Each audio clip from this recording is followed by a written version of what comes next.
ইয়েমেনের হুথি বিদ্রোহীদের ভয়ঙ্কর পরিকল্পনা, হাইড্রোজেন ড্রোনে 3 গুণ শক্তি, ইসরায়েল ও পশ্চিমা বিশ্ব আতঙ্ক।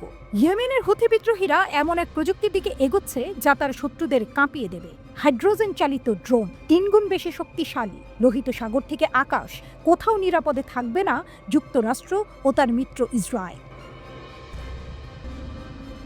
বিশ্বের প্রথম হুথিরা এমন এক প্রযুক্তি আনতে চলেছে যা এর আগে কোনো অরাষ্ট্রীয় গোষ্ঠীর হাতে ছিল না। কনফ্লিক্ট আর্মামেন্ট রিসার্চ CAR বলছে হুথিরা হাইড্রোজেন জ্বালানিতে চালিত ড্রোন তৈরি করছে। ফলাফল, প্রচলিত ব্যাটারি চালিত ড্রোনের চেয়ে 3 গুণ বেশি পথ পাড়ি দিতে পারবে, ইনফ্রারেড এবং অ্যাকোস্টিক সেন্সরে ধরা পড়বে না, বড় প্যালোড বহন করতে সক্ষম। স্টেলথ মোডে হামলা আরও ভয়ঙ্কর হবে।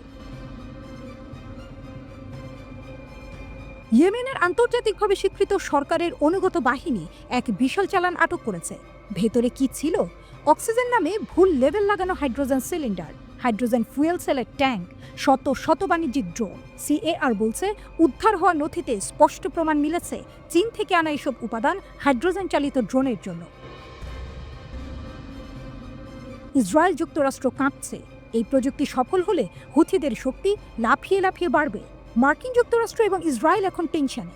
সৌদি আরব ও উপসাগরীয় দেশগুলোর নিরাপত্তা হুমকির মুখে। সমুদ্রপথে বাণিজ্য ভয়াবহ বিপদের মুখে।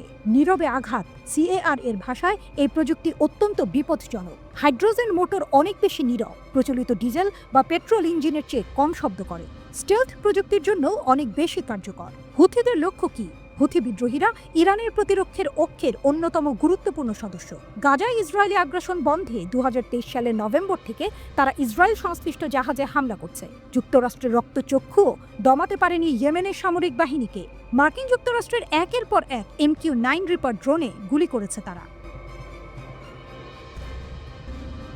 হুথিদের নতুন শক্তি, এবার তাদের হাতে আসছে আরও উন্নত প্রযুক্তি। হাইড্রোজেন চালিত ড্রোন তাদের আকাশে আরও শক্তিশালী করে তুলবে। মার্কিন ও পশ্চিমা শক্তিগুলোর জন্য এটি বড় চ্যালেঞ্জ। CAR এর বিশ্লেষক তৈমুর খান বলছেন, হুথিরা যদি হাইড্রোজেন চালিত ড্রোনের প্রযুক্তি আয়ত্তে আনতে পারে তাহলে ভবিষ্যতে মার্কিন ও ইসরায়েলি বাহিনীর জন্য এক বিশাল চ্যালেঞ্জ হয়ে উঠবে। পশ্চিমা বিশ্ব কি প্রস্তুত? এই হাইড্রোজেন ড্রোনের কারণে ভবিষ্যতের যুদ্ধক্ষেত্র বদলে যেতে পারে।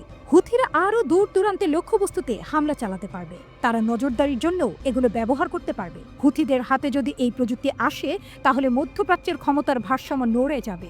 যুক্তরাষ্ট্র ও ইসরায়েল কি প্রস্তুত? প্রতিরোধ কি সম্ভব, নাকি হুথিরা হয়ে উঠবে নতুন অদৃশ্য শক্তি?